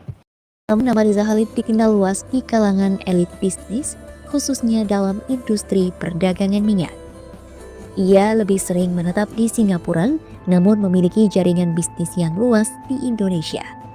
Riza sempat mengendalikan Pertamina Energy Trading Ltd atau Petrel, anak usaha Pertamina yang berbasis di Singapura selama bertahun-tahun. Di sana, ia berperan dalam pengadaan minyak mentah. Lewat perusahaan Global Energy Research, Riza disebut sebagai pemasok terbesar minyak ke Petrel. Ia juga memiliki sejumlah perusahaan yang berbasis. Hujan, kemudian rumah kita tanpa atap, basah kita semua. Oh, kawan-kawan pasti bertanya, partai-partai politik akan bernyanyi, partai-partai politik penuh disiram, kawan-kawan. Udah pasti itu. Kalau orangnya tidak tersentuh, bahkan Prabowo saja mengatakan, saya tidak takut dengan mafia. Itu arti kata-kata Prabowo itu, saya takut dengan kau, katanya kan. Minuman jus. Ia juga disebut-sebut pernah menjadi penyokong dana kampanye Prabowo Subianto dalam pemilu 2014. Namanya sempat dikaitkan dengan penerbitan tabloid Obor Rakyat serta pembelian rumah Polonia markas pemenangan pasangan Prabowo Hatta. Sebagai ketua partai mungkin dia tidak tahu dana-dana dari mana, tapi bendaharanya tahu itu. Sekretaris partainya tahu itu. Seluruh sekretaris partai tahu, mungkin pimpinan-pimpinan partai tidak tahu, tapi sekretarisnya tahu kawan-kawan dari mana dana-dana ini selama ini. Itulah yang menjelaskan kenapa saya katakan Purbaya ini nekat. Itulah yang menjelaskan kenapa ini hanya harus di stop saja sampai di sini. Dan yang bisa men-stopnya ini, yang bisa nantinya membuat sekolah gratis, yang bisa membuat kita ini nantinya mungkin harga minyak diturunkan, sekarang saya lihat hanya Purbaya. Dengan cara apa? Bukan dengan menegakkan hukum, dengan cara kecerdasannya. Dia masuk melalui pintu-pintu pengawasan keuangan namanya. Kalau tidak bisa lagi, dia spill ke publik. Biar publik bisa menggelorakannya. Nah, tugas kita di sini adalah menggelorakannya. Untuk apa? Untuk keuntungan kita juga. Untuk keuntungan anak cucu kita juga nanti. Untuk apa? Bagi Purbaya mungkin untuk mensukseskan program Prabowo. Prabowo memang keinginannya untuk rakyat. Tapi jelas-jelas kan tersandra juga dengan hal ini. Satu-satunya yang bisa dimainkan oleh Prabowo adalah Purbaya. Ya, cara-cara Purbaya ini kadang-kadang tidak bisa kita prediksi. Seperti yang saya katakan, saya melihat Purbaya ini begini kawan-kawan. Dia sudah mengerjakan sebelum sempat orang lain memikirkannya. Menteri Keuangan Purbaya Yudi Sadewa siap menarik anggaran program makan bergizi gratis atau MBG jika tidak terserap optimal sampai Oktober mendatang. Penyerapannya hanya akan sekian, ya kita ambil juga uangnya. Kita sebar ke tempat lain atau untuk mengurangi defisit atau untuk mengurangi utang. Tadi kami pastikan juga bahwa penyerapan anggarannya sekarang kelihatan sangat membaik. Sehingga Menteri Keuangan tidak perlu nanti ngambil-ngambil anggaran yang tidak terserap. Dan itu kami ingatkan tadi sama Pak Dadan, karena itu cost of fund juga. Jadi jangan sampai dana yang dialokasikan tidak bisa serap tadi. Justru kita membantu MBG biar diserap lebih cepat. Tapi kalau saya nggak ada sanksi, ya mereka santai-santai aja lah. Miliar dana semua akan terserap dengan baik, dan itu akan terjadi penyebaran. Dan itu saya kira akan menggerakkan ekonomi di bawah. Karena pada dasarnya, seperti yang di Menteri Keuangan sampaikan, kalau uang itu berputar di bawah, itu kan menggerakkan ekonomi. Tadi kalau bisa yang lebih cepat, ditambah lagi uangnya, yang bagus. Tapi itu kita nggak mungkin kelihatannya. Makanya kita mau lihat dan kita. Presiden juga kemarin kami laporin, kita juga harus punya riset genom untuk menghasilkan bibit-bibit yang bagus. Dan sekarang itu juga Presiden sudah dilaporin kemarin, genome sequencing juga sudah ada di Toba sana. dan sudah berjalan dipimpin oleh orang-orang hebat Indonesia, Profesor. Program apa yang saya akan buat? Kenapa Pak Presiden Prabowo mau menunjuk saya? Apa dia salah tunjuk? Mungkin enggak. Assalamualaikum warahmatullahi wabarakatuh. Ini kan sangat aneh kawan-kawan. Kok tiba-tiba Luhut muncul menarasikan ke publik dan membela BGN, Badan Gizi Nasional, yang melaksanakan makan bergizi gratis yang keracunan massal sekarang, dan penyerapan anggarannya menurut Purbaya sangat minim. Kenapa aneh? Luhut ini diangkat oleh Presiden Prabowo sebagai Ketua Dewan Ekonomi Nasional, sebagai penasihat. Dia tidak punya kepentingan atau wewenang untuk mengatur menteri-menteri. Ingat itu kawan-kawan. Hanya menasihat, memberikan nasihat kepada Presiden. Yang mengatur menteri itu adalah Prabowo. Kenapa dia overacting ke publik? Itu pertanyaan itu. Dan ada di sampingnya Kepala BGN yang habis disantroni oleh Menteri Keuangan. Karena saya katakan tidak beres mengurus MBG ini. Padahal datanya antara Menteri Keuangan dengan yang dikatakan Luhut itu berbeda sama sekali. Nampak sekali ini kan? Ada adu balaknya. Oh, apa itu adu balak? Adu balak itu adalah permainan domino kawan-kawan. Kalau sudah adu balak namanya, pasti ada yang menang, pasti ada yang kalah. Antara Purbaya dengan Luhut pasti ada yang menang, pasti ada yang kalah. Keanehan Luhut ini menyampaikan di depan publik konversi pers yang seharusnya disampaikan hanya kepada Prabowo, membela BGN, dan boleh dikatakan mengatakan Purbaya ini salah. Dan terakhir kawan-kawan, nampak apa yang lebih aneh lagi. Setiap proyek nasional ada proyek-proyek pendamping. Proyek-proyek pendamping itu rata-rata dipunyai oleh siapa? Biasanya orang yang berhubungan dekat dengan proyek utama. BGN adalah atau MBG adalah proyek utama. Proyek-proyek di samping itu banyak berkeliaran. Seperti MBG ini. Siapa yang menyediakan dapurnya? Siapa yang menyediakan pasokan makanannya? Siapa yang menyediakan tanaman-tanaman untuk dimakan? Dikatakan oleh Luhut itu. Di Toba sudah dibuat riset itu memerlukan modal. Proyek itu sudah terbenam modal di situ. Modal siapakah itu? Proyek siapakah itu? Dan kenapa Luhut mati-matian membela BGN ini? Saya katakan membela Badan Gizi Nasional, bukan membela MBG. Kalau MBG itu makan bergizi gratis itu kita bela semuanya. Purbaya pun membelanya. Bahkan kalau kurang anggaran akan ditambahkannya. Kan begitu katanya. Harus kita bedakan. Kepala BGN ini yang tak becus menurut saya ini sekarang ini mengurus hal ini. Tidak penting-penting amat kita bela. Kalau justru karena dia mengepalai itu tidak becus mengelola MBG ini, seharusnya Prabowo membuang dia, mengganti dengan orang. Itu sangat sederhana pemikiran kita. Sama juga dengan pemikiran Purbaya. Dia selalu mengatakan kalau tidak beres, dia tarik uangnya. Dan dia pernah juga men-spill. Ada bank-bank yang pening-pening kan, ya tinggal dia pecat. Bahkan dia berani mewanti-wanti Danantara kan. Video sebelumnya kan saya tampilkan kepada kawan-kawan bagaimana dia mengancam Danantara, saya tukar aja di rootnya. Itu katanya kan. Tapi sebelum yang aneh-aneh ini yang lebih aneh dari awal ini, masalah Bahlil. Masih ingat konten saya sebelumnya? Ini tambah jadi-jadi kawan-kawan. Purbaya malahan sekarang mengancam memeriksa Bahlil. Dari mana saya dapat beritanya nih? Kita lihat dulu. Apa yang aneh yang akan diperiksa dengan Bahlil ini oleh Purbaya, atau Purbaya mau memeriksa Bahlil itu, sebelum kita membahas MBG sekarang ini fenomenal juga kawan-kawan. Ini banyak kepentingan-kepentingan di situ. Kalau masalah Bahlil yang kita ulas kemarin, harga LPG, harga gas melon yang 18 itu kan, 18.000 di APBN 12.750. Menteri Keuangan Purbaya Yudi Sadewa yang menyebut harga LPG di pasaran di angka 12.700. Bahlil bilang Purbaya salah baca data. Bahlil merespons pernyataan Menkeu Purbaya dalam rapat bersama Komisi 9 DPR soal perbedaan harga subsidi LPG 3 kg yang selisihnya ditanggung pemerintah dan dinilai masih jauh di bawah harga keekonomiannya. Bahlil bilang Menkeu keliru dalam membaca data. Ia juga menambahkan Menteri Keuangan dan timnya butuh penyesuaian. Sebelumnya, Menkeu Purbaya sempat menekankan subsidi energi untuk LPG 3 kg. Purbaya menilai beban subsidi terlalu besar. Menkeunya salah baca data itu. Biasalah kalau ya mungkin butuh penyesuaian. Ya, saya nggak boleh tanggapi sesuatu yang terlalu ini ya. Jadi saya kan udah banyak ngomong tentang LPG, gitu ya. Mungkin Menkeunya belum dikasih masukan oleh dirjennya dengan baik atau oleh timnya. Jadi menyangkut juga subsidi tentang satu data itu juga masih dalam proses pematangan ya. BPS itu kan kerjasama dengan tim di SDM. Jadi mungkin Pak Menterinya, Menteri Keuangan ya, mungkin belum baca data kali itu.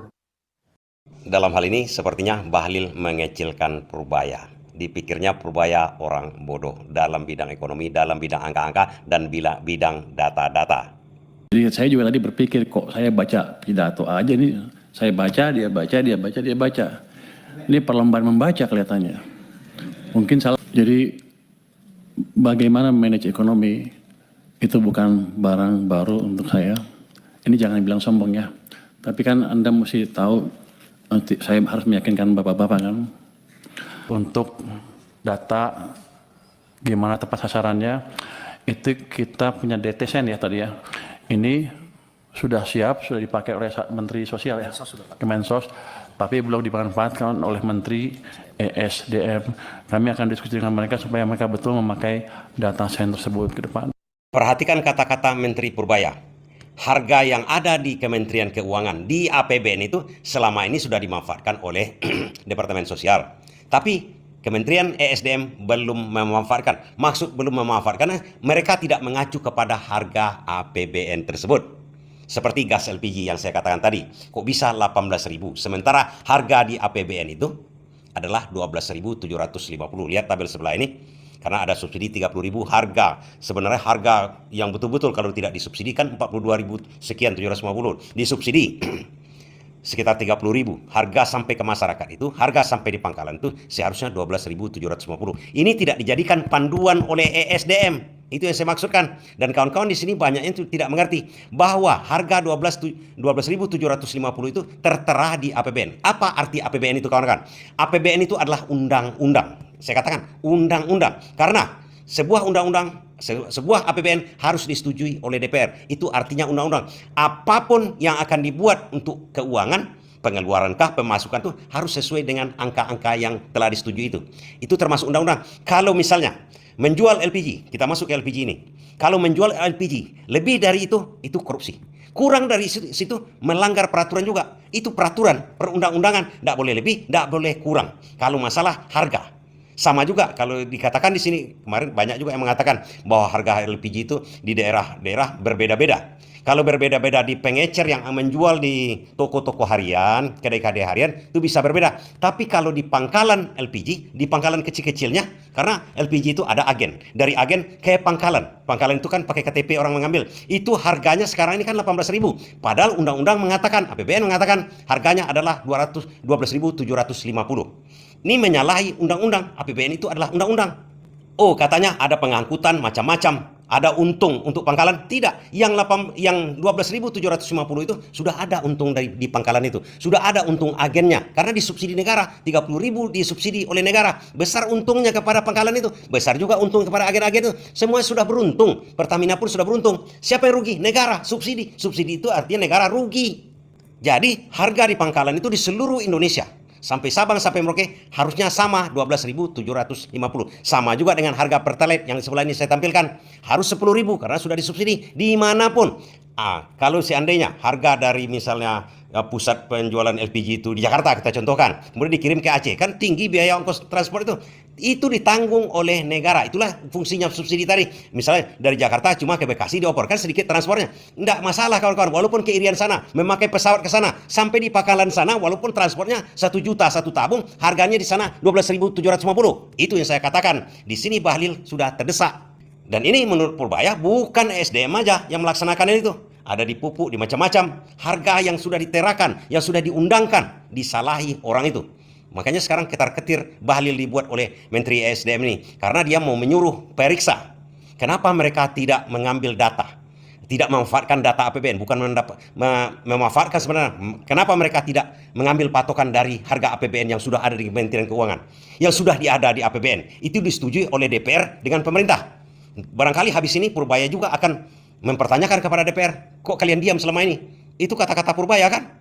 Kenapa membiarkan Ini ada yang menzolimi rakyat. Siapa yang membuat peraturan ini menjadi 18.000 ini? Sama dengan pembuatan kuota haji.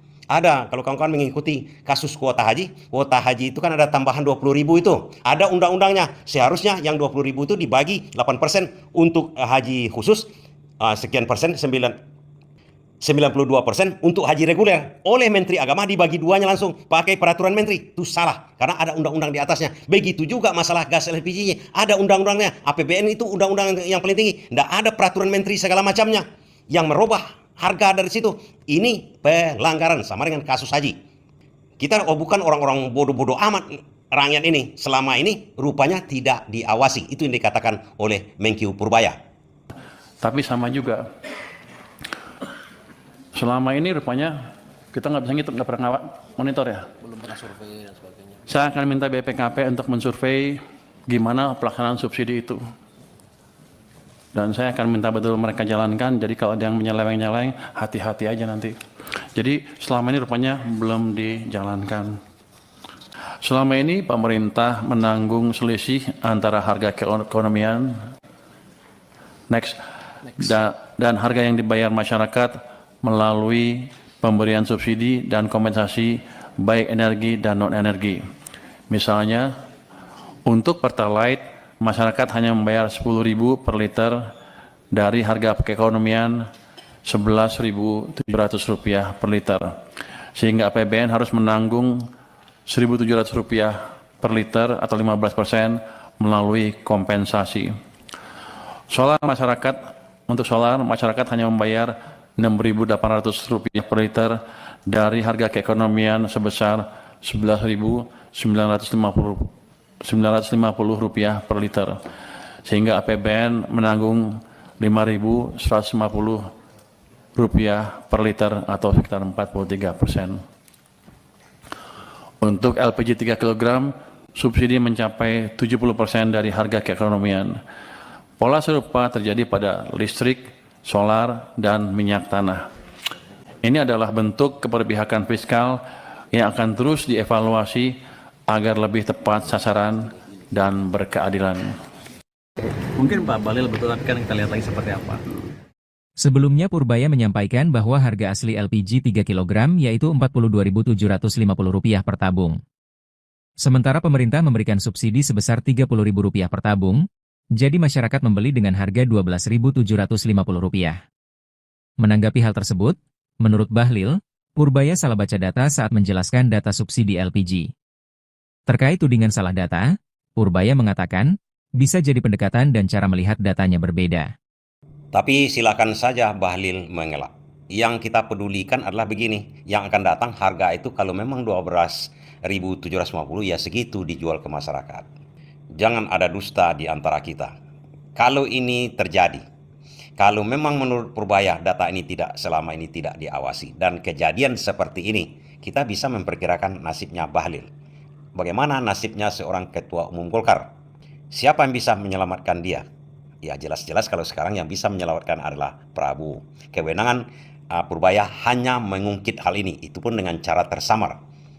Artinya kalau di sini Bahlil mengatakan tidak tahu selisih harga itu agak bingung kita. Apa aja kerjanya selama ini menjadi menteri? Kedua, siapa yang menerbitkan peraturan harga eceran itu sampai di pangkalan 18.000? Apa alasannya? Apakah alasan orang bodoh-bodoh atau rakyat yang bisa dibodoh-bodohi? Ada ongkos angkut lah, berbeda tempat pengantarnya, begini.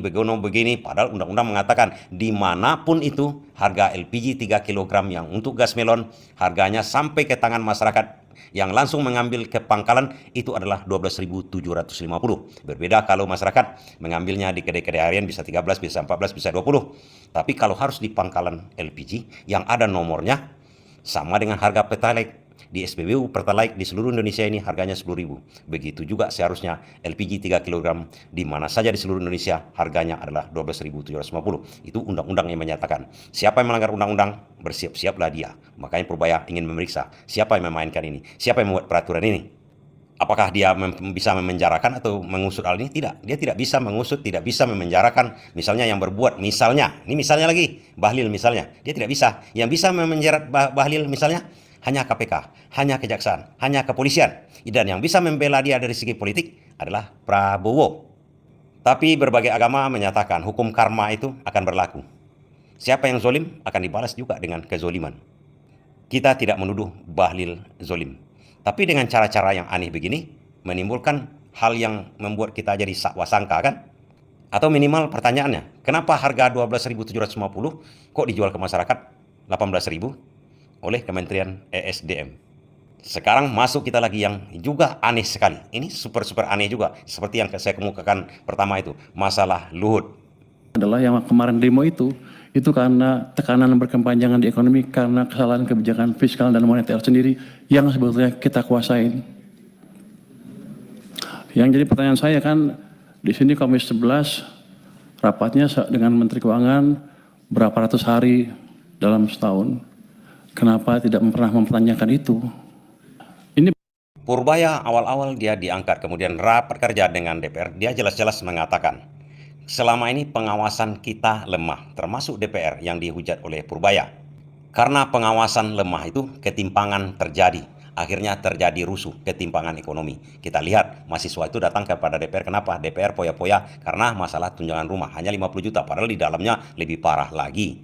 Dan Purbaya mengatakan, kalau seandainya ini tidak dirubah, atau kira-kira secara kasarnya, kalau Sri Mulyani terus pegang kendali keuangan ini, akan terjadi lagi rusuh seperti itu, bahkan lebih parah dari tahun 98.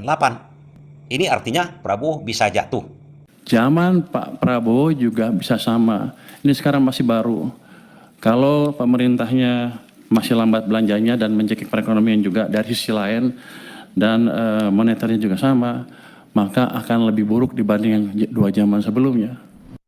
Kemudian di sini Purbaya mulai dari satu perkara sebenarnya, dari program makan bergizi gratis, karena itu adalah prioritas programnya Prabowo. Sementara dia dipercayakan Prabowo untuk mengurus hal itu semua, yang paling diprioritaskan adalah MBG. Ternyata di situ banyak ditemukan dia kejanggalan. Pertama-tama karena dari segi keuangan, kok sampai September sudah 9 bulan penyerapan anggarannya kok kecil. Seharusnya sudah terserap 75% lebih. Ini baru 25%. Ada apa di situ? Artinya Badan Gizi Nasional tidak secara sungguh-sungguh melaksanakan program Prabowo. Dia ingin tahu ada apa di situ. Tadi ya, penyerapannya rendah. Saya tanya sama teman-teman keuangan, gimana monitoringnya? Ya dia bilang bagus-bagus saja, tapi ternyata enggak, jelek. Loh, terus kita apain? Ya nggak tahu. Saya bilang begini, ya udah, nanti sebulan sekali kita akan jumpa pers dengan kepala MBG. Nanti kalau penyerapannya jelek, dia suruh jelasin ke publik, saya di sebelahnya. Dan program-program yang lain yang lambat itu akan saya sisir. Saya kan baru hari ketiga dan rapat. Udah keburu rapat di sini, jadi belum lihat detail seperti apa. Tapi kami akan sisir. Bagian-bagian lambat kami percepat. Caranya gimana? Ya, kalau mereka nggak bisa nyusun anggaran atau menyusun program kerjanya atau pengajuan anggarannya, kami akan kirim orang ke sana supaya jalannya cepat, dan kita akan monitor on regular basis supaya anggaran yang banyak tadi, yang kalau lihat anggaran kan sama aja kan dari tahun ke tahun, gitu-gitu aja tuh nggak ada dampaknya, 5-5 aja, karena penyerapannya nggak dimonitor. Dulu pernah ada UKP 4 memonitor itu pun nggak jalan sempurna karena UKP 4 terlalu jauh. Saya nggak tahu, harusnya tugas Pak Manas sekali, tapi saya nggak tahu. Kalau saya boleh kerjakan, saya akan kerjakan itu supaya memastikan betul-betul penyerapan anggaran bisa jalan. Dan tadi uang yang udah utang kita yang sudah kita keluarkan itu betul-betul bermanfaat buat ekonomi. Purbaya ini kan terkejut, sudah dibuat program tapi tidak dievaluasi, tidak diawasi. Sehingga itu bisa-bisa dalam pikiran Purbaya yang selama ini bergelimang di dunia keuangan, sementara indeks korupsi kita ini hancur-hancuran, negara terkorup juga di belahan dunia ini. Jelas pemikiran Purbaya karena ini ada uang, itu kaitan dengan korupsi, ini ada apa? Ada stigma negatif. Udah pasti bisa dikatakan stigma negatif. Kalau proyek sebesar itu, pasti banyak yang menumpang di proyek-proyek tersebut. Itu disadari betul oleh Purbaya. Kalau uangnya sudah dikorupsi, sudah ada proyek-proyek siluman, sudah pasti celaka kepada rakyat. Sudah pasti proyek itu tidak akan jalan. Dan terbukti sekarang banyak terjadi keracunan. Kan ketika kemarin ada isu-isu tidak boleh, enggak, saya bilang boleh. Ini masalah keracunan kok nggak boleh diberitakan. gila bagaimana? Ini nyawa manusia ya. Enggak ada. Ini adalah Ibu Wakil BGN, wakilnya Pak Dadan, Kepala BGN. Waktu ada keracunan tidak boleh disiarkan. Dia bekas wartawan, enggak ada cerita. Harus disiarkan, harus dikatakan. Dia tidak peduli walaupun dia di dalam itu. Artinya itu kan sebenarnya menjelekkan nama dia. Tapi katanya tak bisa, ini harus dikatakan. Untuk apa sebenarnya dikatakan oleh ibu ini? Dia ini orangnya fair. Kalau memang ini ada keracunan berarti ada yang salah. Bisa jadi kita yang salah atau dia yang salah katanya kan, agar bisa dievaluasi. Kenapa hancur begitu di daerah-daerah permasalahan makan bergizi gratis sehingga orang keracunan? Apakah di daerah-daerah itu ada lagi proyek siluman, proyek bajakan dari para politisi? Karena dia sendiri sudah pernah dihubungi oleh para politisi untuk minta proyek dapur MBG tersebut. Serius nih, ada yang WA saya, Mbak, saya jawab, kamu politikus bukannya bantu saya bagaimana mengkomunikasikan soal keracunan malah minta dapur, ya kan? Langsung saya blok. Nah, aja lu ngurusin. Karena pernyataan dari Ibu Wakil BGN ini meradanglah anggota DPR. Yang dikatakan oleh Ibu ini kan ada politisi yang minta-minta dapur MBG sama dia tolak langsung. Dan tentu saja DPR dengan gaya lamanya, sebut saja orangnya, kan begitu ceritanya. Bukannya minta maaf, karena anggota DPR itu kan memang banyak. Ya sadari saja minta maaf kalau memang ada politisi. Tapi enggak, ini meradang sama Kepala BGN. Dapil Riau, setiap hari sama Bapak ya, menyampaikan ini, mensosialisasikan BGN ini program presiden. Bagaimana ini bisa selesai cepat? Bagaimana 2025 ini target tercapai? Karena multi efeknya betul-betul dirasakan oleh masyarakat. Tapi setelah kami jalan ya di dapil masing-masing, kami tidak nyaman juga Pak. Politisi yang minta lah, yang apa? Memang saya ada menelpon staf Bapak. Tetapi kami hanya menjembatani. Mungkin ke lain nggak tahu saya. Tapi kalau ada, ya, tolong tunjuk. Ini minta-minta ini kerjanya. Ini mencari komisi ini. Ini mencari kesempatan ini di program ini. Begitu dong. Tapi kalau buat narasi-narasi, ya, sehingga pengalihan isu-isu ini keluar, nggak mau juga kita. Persoalannya dalam. Di dalam sendiri, saya tahu. Itu. Kalau kita bicara mafia, mungkin enggak. Kita tahu juga. 5.000 lebih Bapak nyampaikan ini. Ya. Ini ada nggak beres ini. Tapi saya nggak tahu juga nih, apa ada beresnya 5.000 itu nggak tahu juga kita. Karena kalau bisa sampaikan nanti yang 5.000 ini siapa orangnya. Sampaikan ini. Biar jelas Pak. Karena yang punya portal Bapak yang megangnya. Bukan kami. Siapa yang terlibat sini? Yang 5.000 itu. Sampaikan di forum ini. Jangan kita membuat narasi di luar itu. Itu nggak baik Pak. Walaupun Bapak ini tidak melakukan hal itu, masyarakat sepertinya berprasangka. Makanya terjadi kerusuhan kemarin kan, yang datang ke anggota DPR, sadari saja, mengakui saja, maksud saya mengakuinya, mungkin kawan-kawannya yang 579 lagi melakukan hal itu. Atau DPRD kan banyak, ribuan, jutaan juga lagi anggota DPR kan, bisa jadi. Akui saja kalau ada begitu, ya oke, itu jangan didengarkan saja Pak. Bantu, dorong, jangan memarah-marahi Ketua Kepala BGN yang sudah pusing 7 keliling ini, sudah dikelilingi oleh proyek-proyek politisi. Publik kini tengah menyorot program makan bergizi gratis, salah satunya terkait penyerapan anggaran. Untuk itu, Menteri Keuangan Purbaya Yudi Sadewa mendatangi kantor Badan Gizi Nasional mengecek realisasi belanja Badan Gizi Nasional. Purbaya menyebut bakal memonitor penyerapan anggaran yang dilakukan Badan Gizi Nasional yang meminta tambahan anggaran 28 triliun pada tahun 2025. Padahal, anggaran 71 triliun rupiah yang sudah dimiliki belum terserap seluruhnya. Nah ini kan bertambah aneh, belum terserap, sudah minta anggaran tambahan 28 triliun lagi. Aneh, super aneh ini cara pengurusan oleh BGN. Apakah Kepala BGN ini ditekan oleh para politisi atau ditekan oleh siapa? Kita jadi bingung, makanya Purbaya bingung. Makanya dia langsung sidak setelah sidang DPR tersebut, setelah raker tersebut. Lihat bajunya kan masih sama, langsung didatangi ya, ke kantor BGN, sidak langsung. Ada apa ini? Keanehan apa yang terjadi di sini? Melihat keadaan carut-marut negara ini sehingga mahasiswa rusuh. Kan itu intinya sebenarnya. Dan sebelumnya di sidang DPR, Purbaya sudah mengancam kalau memang tidak beres, buang itu. Pasti dia minta tolong kepada Prabowo, udah tukar aja kepala BGN ini. Tapi pada waktu sidak tersebut kan tidak ada dikatakannya kepada jurnalis. Dia ingin tahu dulu kenapa cuma terserap sekitar 13 triliun dari 71 triliun anggaran yang diberikan. Ini belum terserap nih, minta tambah 28 triliun lagi. Ini jadi bingung dia kan. Belum ada pernyataan Purbaya apa-apa tentang BGN atau MBG ini yang sudah meracuni di mana-mana anak SD, ratusan kabarnya atau ribuan yang keracunan gara-gara MBG ini. Tiba-tiba mendadak Luhut Binsar Panjaitan membela BGN. Publik kan mempertanyakan lagi, apa urusannya dengan Dewan Ekonomi Nasional? Itu adalah dewan yang menasihati presiden saja. Tidak ada urusannya sama dia. Yang bisa ada urusannya sebetulnya yang tepat adalah Menko Airlangga. Koordinatornya Menteri Keuangan. Ini kan aneh. Karena apa-apa saja, misalnya mengumumkan subsidi, stimulus, segala macam kan, yang mengumumkan kan Airlangga Hartarto, Menko Perekonomian. Di belakang dia ada Menteri Keuangan, ada menteri-menteri yang lain. Pertanyaan kita, apa lebih tinggi Luhut daripada Menteri? Bahwa penyerapan anggarannya sekarang kelihatan sangat membaik, sehingga Menteri Keuangan tidak perlu nanti ngambil-ngambil anggaran yang tidak terserap. Dan itu kami ingatkan tadi sama Pak Dadan, karena itu cost of fund juga.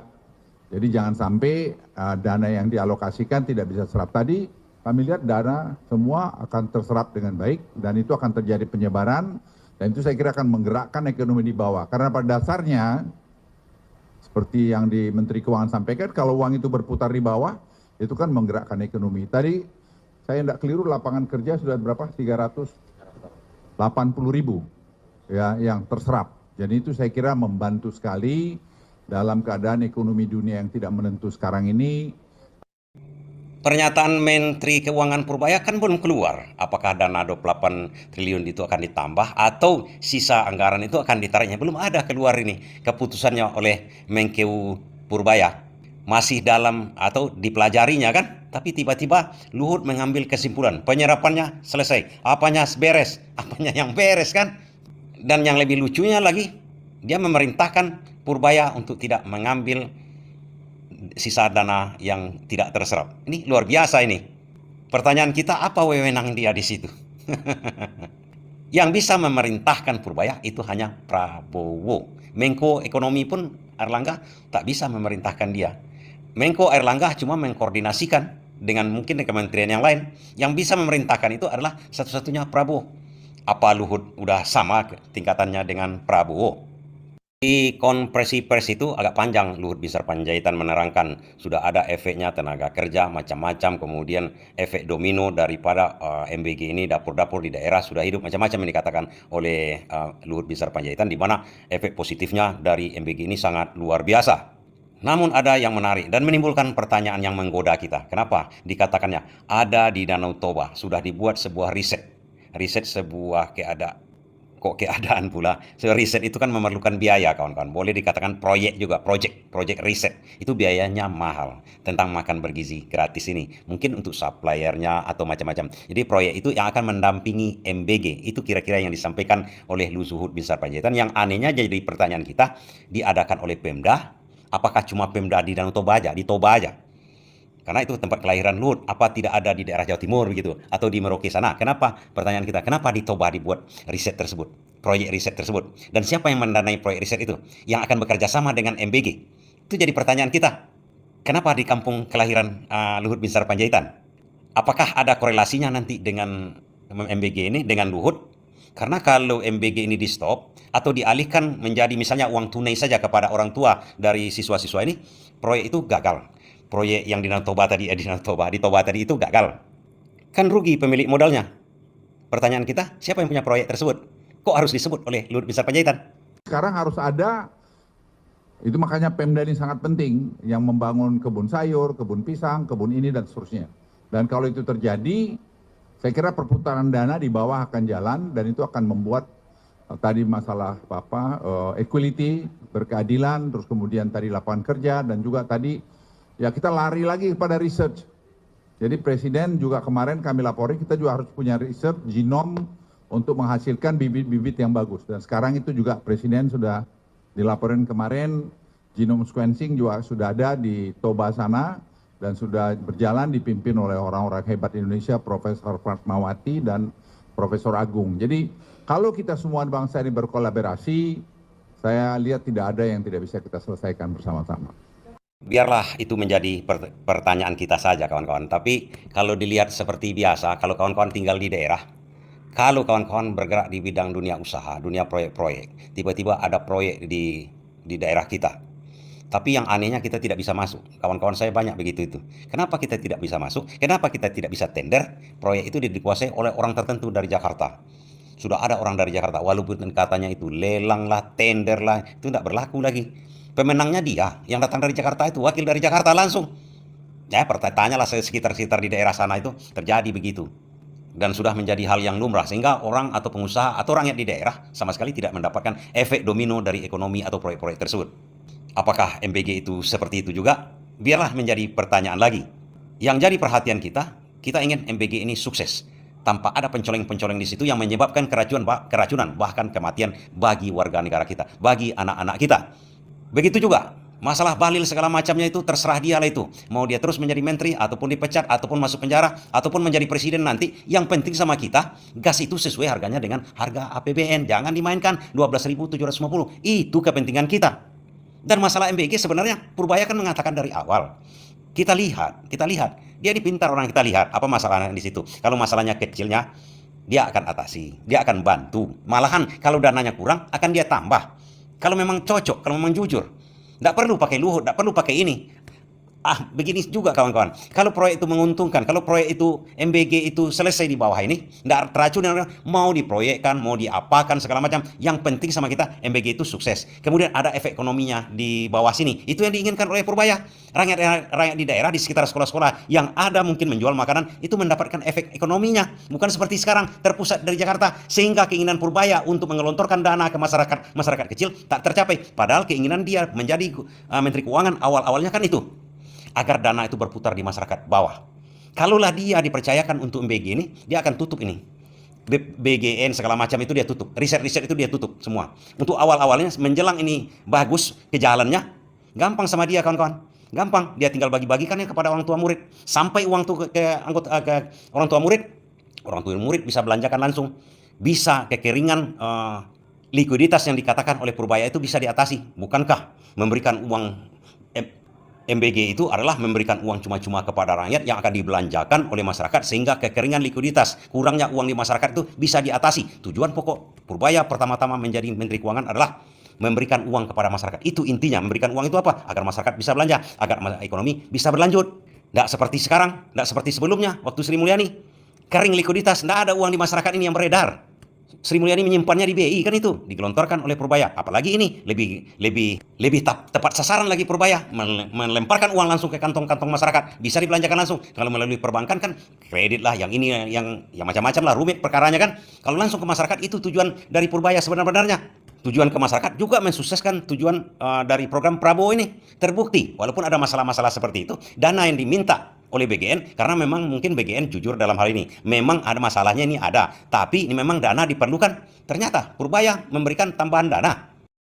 Badan Gizi Nasional yang meminta tambahan anggaran 28 triliun rupiah. Purbaya mengaku awalnya berpikir penyerapan anggaran yang dilakukan oleh BGN rendah. Namun kenyataannya ia melihat program makan bergizi gratis besutan BGN memiliki dampak multiplier effect yang signifikan terhadap perekonomian. Artinya kebijaksanaan Purbaya ini selalu disalahartikan. Niat baik itu oleh masyarakat dilihatnya niat baik kan, disalahartikan.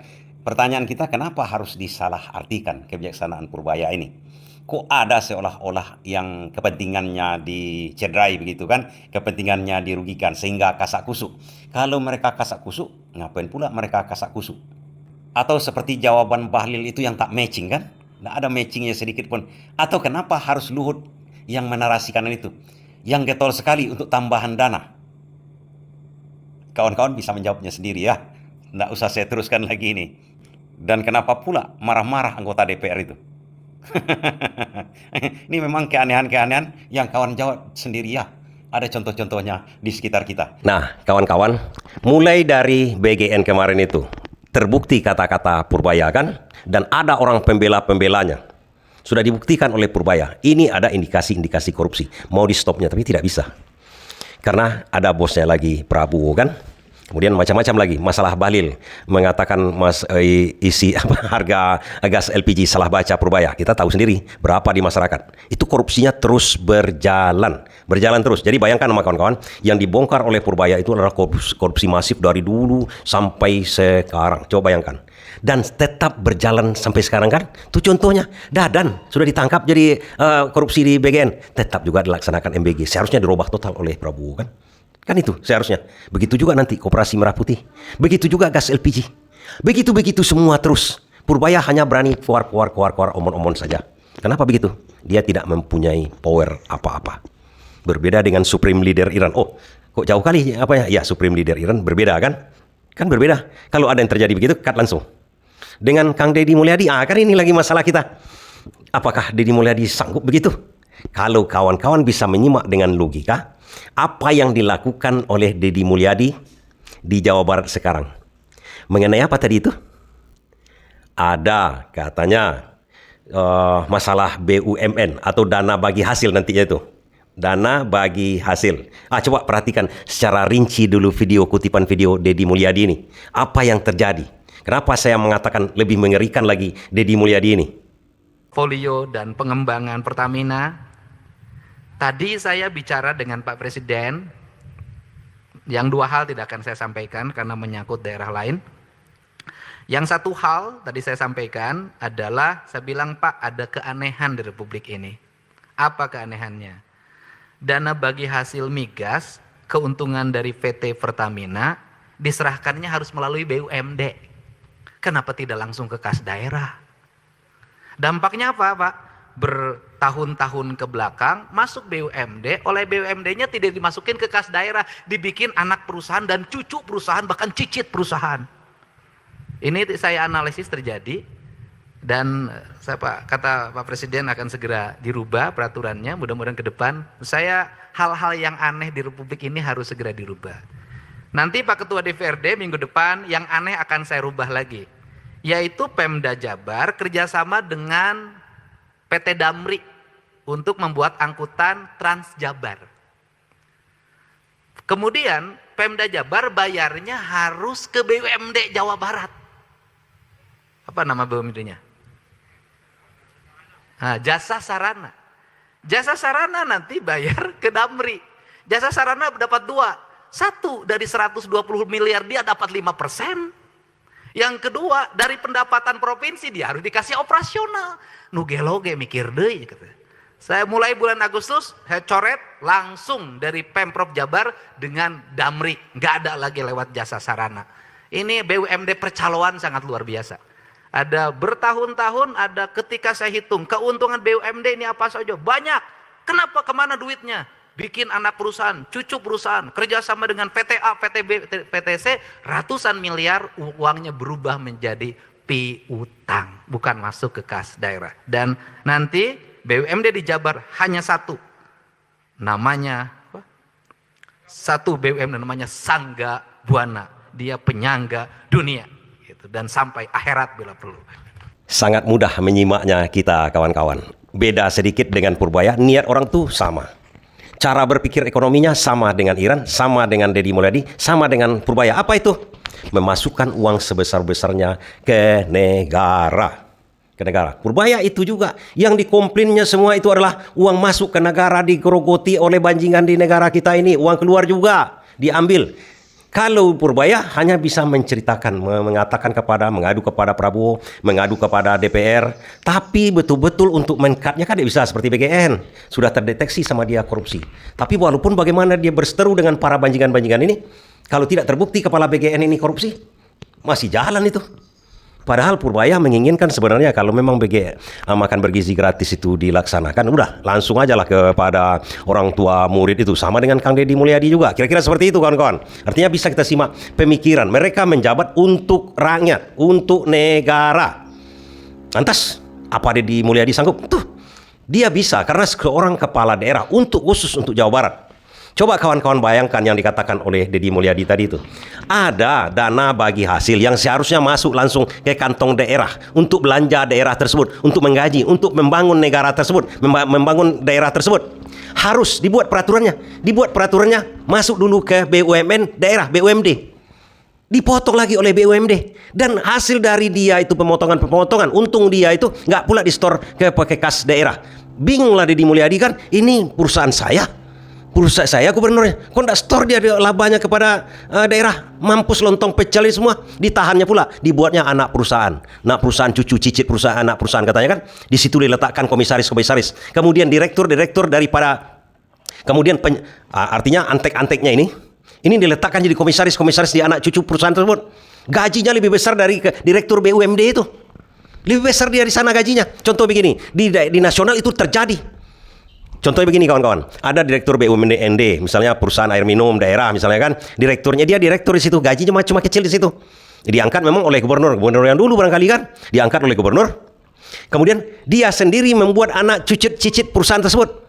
Gajinya kecil di direktur BUMD, tapi di anak perusahaan, di cucu perusahaan, dia duduk sebagai komisaris, gajinya 100 kali lipat dari direktur di BUMD tersebut, dari perusahaan air minum tersebut. Dibuatnya macam-macam, ratusan kata Deddy Mulyadi.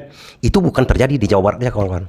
Itu terjadi di nasionalis. Di nasional kita ini BUMN itu banyak, ribuan jumlahnya. Sampai anak cucu cicit mungkin 10 ribuan. Itulah cara menggerogoti uang negara kita ini. Coba ini aja bayangkan sedikit sama kita kawan-kawan. Dana bagi hasil dari Pertamina, BUMN itu kan wajib di-store kepada Pemda Jawa Barat. Tapi sebelum ke Pemda Jawa Barat, nangkring dulu di BUMD. Kan lontong pecel namanya itu. Kenapa tidak langsung saja? Itu bisnis rente itu. Sama dengan minyak tadi, maklar minyak Pertamina tadi, yang diterangkan oleh Purbaya itu. Semuanya penuh dengan akal-akalan. Untuk menghancurkan negara ini. Untuk merampok negara kita ini. Kawan-kawan bisa melihat videonya di atas tadi kan? Tapi si Deddy Mulyadi ini bisa dia melaksanakan karena dia punya otoritas pemimpin daerah otonom, bisa langsung kan dikatnya langsung, cukup satu BUMD aja lagi. Tidak ada cerita itu lewat BUMD dulu segala macam langsung kepada daerah, karena yang membuat peraturan dia yang membuat peraturan. Artinya dia care pemasukan ke daerah, karena tujuannya kan untuk membangun daerahnya. Ini dipotong duluan, dikorupsi oleh para banjingan ini. Nampak kawan-kawan, dia pengambil peraturan, dia langsung cut. Dia bukan hanya omong-omong. Kenapa Purbaya hanya bisa omong-omong? Karena dia bukan pembuat peraturan. Yang membuat peraturan siapa? DPR dengan Prabowo. Tidak bisa dia. Tapi kalau Deddy Mulyadi, dia bisa melaksanakan itu. Karena dia gubernur. Mirip dengan presiden kalau tingkat nasional. Dia gubernur. Dia bisa tekan anggota DPR. Kalau tidak mau anggota DPR bisa reshuffle. Bisa saja dia bilang itu. Ambil itu. Karena dia penguasa. Tidak bisa misalnya. Tidak disetujui undang-undang, rancangan undang-undang daerah namanya kan. Peraturan daerah namanya dibuat oleh Deddy Mulyadi ini. Misalnya, tidak mau DPR merubah menjadikan satu BUMD saja lagi, BUMD induk, tidak perlu banyak-banyak komisaris, kan itu tujuan dari Mulyadi. Dia dirampok duit negara seharusnya untuk pembangunan rakyat. Kan kita bisa melihat konten-konten Deddy Mulyadi itu banyak bertebaran. Bagaimana dia membantu rakyatnya kan? Tujuannya itu, ini para pencoleng-pencoleng sebelum uang masuk ke daerah sudah dimaling oleh orang-orang itu, dibuangnya semua. Tinggal satu lagi BUMD, satu komisaris, satu direktur. Yang tak boleh macam-macam juga. Ini ribuan nanti, ratusan kalau di Jawa Barat. Komisaris itu satu perusahaan itu bisa 5. Direkturnya ada 3 paling tidak kan. Gaji mereka 100 juta, 1 miliar, 1 BUMD. Ratusan di Jawa Barat itu. Aturan bisa memberi makan orang miskin di Jawa Barat. Kan itu tujuan dari Deddy Mulyadi. Disatukan aja lagi. Tidak ada lagi masuk melalui BUMD, uang-uang DBH, dana bagi hasil namanya itu. Tidak ada cerita lagi. Harus langsung masuk. Bisa dipergunakan langsung. Itu tujuannya kan. Artinya, ini adalah keputusan dia. Jadi, kawan-kawan tadi saya mengatakan tadi, kalau seandainya peraturan daerah itu tidak disetujui DPR, mekanismenya ada. Oke, tidak disetujui oleh DPR dia buat seperti di tingkat nasional namanya surat keputusan gubernur. Bisa. Karena mandek ini peraturan daerah sama dengan undang-undang, mandek dia buat peraturan gubernur. Sudah selesai. Sama dengan presiden kawan-kawan. Nah, kalau bayangkan Anda jadi presiden, Deddy Mulyadi jadi presiden sekarang ya. Coba bayangkan sekarang dulu. Jadi presiden. Dia buat undang-undangnya seperti itu. Disatukan semua. Apalagi sempat dia menasionalisasi seluruh perusahaan-perusahaan yang bergerak di sumber daya alam, batu bara, nikel, emas, kemudian macam-macam semua dinasionalisasi. Karena kalau tujuan orang-orang seperti ini, sama dengan supreme leadernya Iran, dia pasti nasionalisasi seluruh perusahaan-perusahaan yang oleh oligarki, banjingan-banjingan yang diuntungkan dengan merampok melalui peraturan, kata Mahfud MD. Mereka buat undang-undang, mereka pesan undang-undang untuk merampok negara kita ini. Nah, kalau sempat Deddy Mulyadi ini jadi presiden, apakah bisa? Bisa, sangat bisa. Apakah Prabowo sekarang bisa? Bisa. Oh, karena ada DPR nanti yang buat peraturan, tidak setuju segala macam. Ada. Macam-macam. Bisa dia buat kalau presiden itu undang-undang peraturan pemerintah pengganti undang-undang namanya. Dia bikin aja langsung. Atau dia bikin dekret. Itulah namanya kekuasaan itu. Kalau yang penguasa itu mencintai rakyatnya bisa saja. Bahkan kalau sempatlah Deddy Mulyadi dengan cara berpikirnya seperti sekarang untuk rakyatnya, dia jadi presiden, kita tidak perlu berhutang lagi kawan-kawan. Seluruh sumber daya alam itu harus masuk ke negara. Apa sumber daya alam itu? Seluruh batu bara, minyak, nikel, sawit. Kalau sempat dia jadi presiden, BUMN itu harus store duit ke negara langsung. Tidak ada lagi komisaris latium itu, buang semua. Yang penting rakyat sama dia kan itu yang penting sebenarnya. Tinggal dia buat peraturan selembar aja. Atas nama rakyat Indonesia, Presiden Republik Indonesia, Deddy Mulyadi, sekarang seluruhnya menasionalisasi seluruh perusahaan-perusahaan baik yang dikuasai asing dan swasta yang bersumber pendapatannya dari kekayaan alam. Nikel, batu bara, sawit, dan lain-lain semuanya. Kemudian itu akan dimasukkan ke APBN kita dan kita tidak boleh berhutang lagi dalam APBN kita. Wow, ini bisa. Pertanyaan kawan-kawan pasti, apakah Prabowo bisa? Bisa sebenarnya kalau dia mau kemarin itu. Tapi pertanyaan ke kawan-kawan saya tanya lagi. Prabowo mempunyai perusahaan batubara yang tidak dibolehkan sebenarnya oleh Undang-Undang Pasal 33. Izinnya itulah yang dikatakan dia diizinkan menambang batubara. Yang kata Mahfud MD, izin itu sendiri, kata-kata izin menambang batubara oleh swasta itu adalah merampok pakai undang-undang. Izin konsesi lahan batubara itu sendiri adalah cara merampok negara melalui undang-undang. Begitu kata Mahfud MD. Kalau Deddy Mulyadi kan tidak punya tambang batubara dia. Begitu dia jadi presiden, Prabowo yang punya tambang batubara dan sawit yang luas harus masuk ke negara lagi. Sorry Mas Bowo katanya kan, kita masukkan ke negara ya kan ini untuk rakyat. Kan itu aja sebenarnya. Itu maksud saya kawan-kawan. Terima kasih.